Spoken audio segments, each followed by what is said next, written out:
Thank you, Mr. Chairman. Earlier this year, I was alarmed by reports of children who came to this country alone only to be exploited by their sponsors and companies that illegally employed them.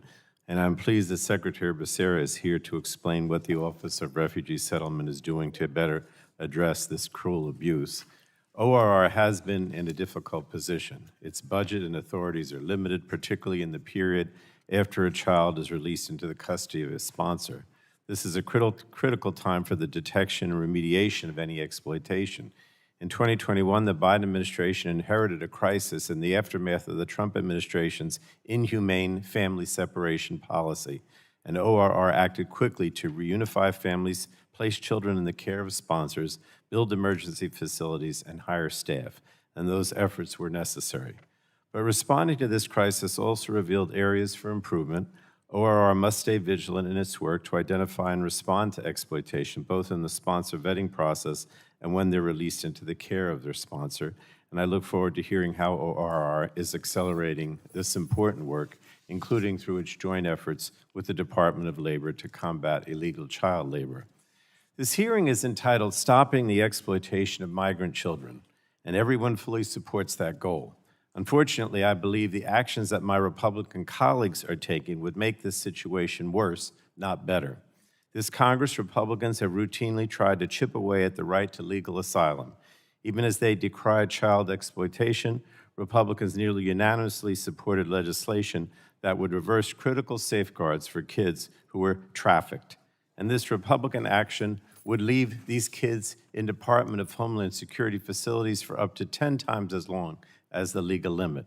And Republicans continue to cave to their extreme right wing of their party by pushing for dramatic budget cuts that would set back any progress that ORR has made in protecting unaccompanied minors.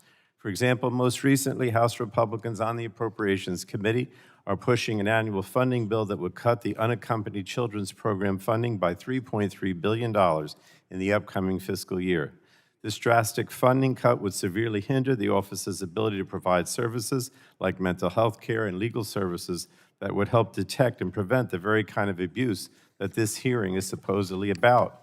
And frankly, tearing down important agencies rather than supporting their essential work has been a theme this year under the Republican majority. While our committee has traditionally been able to stay above the fray, I'm concerned that is no longer the case.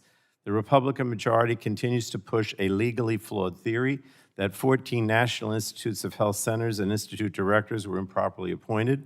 These allegations ignore language in the 21st Century Cures Act that they put in, former Republican Chair Fred Upton and former Congressman Joe Barton, deliberately saying that the Secretary should act through the NIH Director. So this so-called investigation simply is not based in law. It's also a huge waste of the committee and its members' time. We have so many more important issues to deal with than this. Committee Republicans have also continued other baseless investigations, including harassing a senior NIH scientist to sit for a transcribed interview about a research project that never occurred. They continue to press the theory that COVID-19 leaked from the Wuhan Institute of Virology without any real evidence. They're fixated on manufacturing partisan scandals to discredit the work of our public servants, intimidate researchers, and promote frivolous litigation. Again, we have so many more important issues to deal with. The Republican majority's attacks only distract from the important oversight work that children deserve and that Americans depend on. And I look forward to hearing from Secretary Becerra about how ORR plans to identify and respond to violations of children's rights. But again, thank you, Mr. Chairman, and I look forward to hearing from the Secretary.